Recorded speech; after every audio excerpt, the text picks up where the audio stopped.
ಶ್ರೀ ಪರಮಾತ್ಮನೇ ನಮಃ. ಶ್ರೀಮದ್ಭಗವದ್ಗೀತಾ ಅಥ ಷಷ್ಠೋಧ್ಯಾಯಃ. ಧ್ಯಾನಯೋಗಃ. ಪ್ರಶಾಂತಮನಸಂ ಹ್ಯೇನಂ ಯೋಗಿನಂ ಸುಖಮುತ್ತಮಂ ಉಪೈತಿ ಶಾಂತರಜಸಂ ಬ್ರಹ್ಮಭೂತಮಕಲ್ಮಷಂ. ಪ್ರಶಾಂತ ಮನಸ್ಸುಳ್ಳ, ರಜೋಗುಣವನ್ನು ಕಳೆದುಕೊಂಡಿರುವ, ಕಲ್ಮಷರಹಿತವಾದ ಬ್ರಹ್ಮನಾಗಿರುವ ಈ ಯೋಗಿಯನ್ನು ನಿಜವಾಗಿ ಉತ್ತಮವಾದ ಸುಖವು ಬಂದು ಸೇರುತ್ತದೆ. ಯೋಗಿಯ ಲಕ್ಷಣ ಹಾಗೂ ಯೋಗಿಯಾಗುವುದರ ಉಪಯೋಗ ಎರಡನ್ನೂ ಭಗವಂತ ಒಂದೇ ಮಾತಿನಲ್ಲಿ ಹೇಳುತ್ತಿದ್ದಾನೆ. ಮನಸ್ಸು ಪ್ರಶಾಂತಗೊಂಡು ರಜೋಗುಣ ಕಳೆದುಕೊಂಡು ಅನ್ನುವುದಕ್ಕಿಂತ ರಜೋಗುಣ ಕಳೆದರೆ ಮನಸ್ಸು ಪ್ರಶಾಂತವಾಗಲು ಸಾಧ್ಯ. ಒಲೆಯ ಮೇಲೆ ಕುದಿಯುತ್ತಿರುವ ನೀರಿಗೆ ಒಲೆಯ ಉರಿ ಕಾರಣವಾದಂತೆ ಈ ರಜೋಗುಣ ಮನುಷ್ಯನ ಮನಸ್ಸಿನಲ್ಲಿ ಏಳುವ ರೋಷ ಹಾಗೂ ಆವೇಶಕ್ಕೆ ಕಾರಣವಾಗುತ್ತದೆ. ಪ್ರಶಾಂತವಾದ ನೀರಿನಲ್ಲಿ ಕನ್ನಡಿಯಂತೆ ಮನುಷ್ಯ ತನ್ನ ಮುಖವನ್ನು ನೋಡಿಕೊಳ್ಳಬಹುದು, ಆದರೆ ಕುದಿಯುತ್ತಿರುವ ನೀರಿನಲ್ಲಿ ಮುಖ ಕಾಣದು.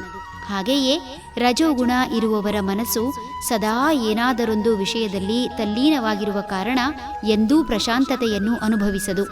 ಕಾಮನೆಗಳು ಇದ್ದಾಗ ಮನಸ್ಸು ಕಲುಷಿತಗೊಳ್ಳುವುದು ಸಹಜ. ನಿಶ್ಚಿತ ಗುರಿಯಿಲ್ಲದೆ ಲಂಗು ಲಗಾಮು ಇಲ್ಲದ ಕುದುರೆಯಂತೆ ಇಂದ್ರಿಯಗಳು ಬಯಸಿದ್ದನ್ನೆಲ್ಲ ಬೇಕೆನ್ನುವ ಹಾಗೂ ತನ್ನದಾಗಿಸಿಕೊಳ್ಳುವ ಹವಣಿಕೆಯಲ್ಲೇ ಮನಸ್ಸು ಸದಾ ನಿರತವಾಗಿ ಕಲ್ಮಷದ ಡಬ್ಬದಂತಾಗಿರುತ್ತದೆ.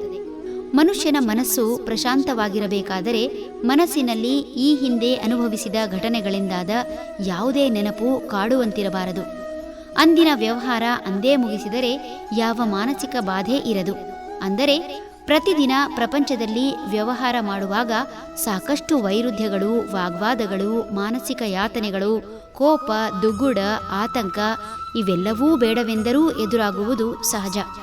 ಇವೆಲ್ಲವನ್ನೂ ಅನುಭವಿಸಿದರೂ ಅದ್ಯಾವುದೂ ಚಿತ್ತದಲ್ಲಿ ಉಳಿಯದಂತೆ ಆ ಸಮಯದಲ್ಲಿ ನಡೆದ ಕೆಟ್ಟ ಕನಸೆಂದು ಬಿಟ್ಟು ಮುನ್ನಡೆದರೆ ಮನಸ್ಸು ಸಮಾಧಾನದಿಂದ ಇರಲು ಸಾಧ್ಯ. ಒಮ್ಮೆ ಹಾಗೆ ಮಾಡದೆ ಬೆಳಗ್ಗೆಯಿಂದ ಸಂಜೆಯವರೆಗೂ ನಡೆದ ಎಲ್ಲಾ ಘಟನೆಗಳಿಗೂ ಪ್ರತೀಕಾರ ತೀರಿಸಿಕೊಳ್ಳಬೇಕೆಂಬ ಕಾಮನೆಯುಂಟಾದರೆ ಆಗ ನಡೆದ ಎಲ್ಲಾ ಘಟನೆಗಳು ಚಿತ್ತದಲ್ಲಿ ಉಳಿದು ಚಿತ್ತ ಕಸದ ಬುಟ್ಟಿಯಂತಾಗಿ ಪ್ರತೀಕಾರ ತೀರಿಸಿಕೊಳ್ಳುವ ಯೋಜನೆ ಹಾಕುತ್ತಾ ಸದಾ ಬೇಡದ ವಿಷಯಗಳಲ್ಲೇ ತುಂಬಿ ಹೊರಗಿನ ಯಾವ ಉತ್ತಮ ವಿಷಯವೂ ಮನಸ್ಸಿಗೆ ಕಾಣದು.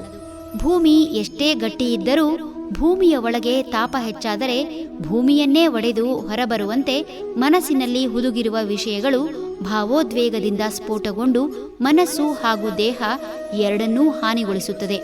ಚಿತ್ತ ನಿವೃತ್ತಿಯಾದ ಮನಸ್ಸು ಸದಾ ಪ್ರಶಾಂತವಾಗಿರಲು ಸಾಧ್ಯ.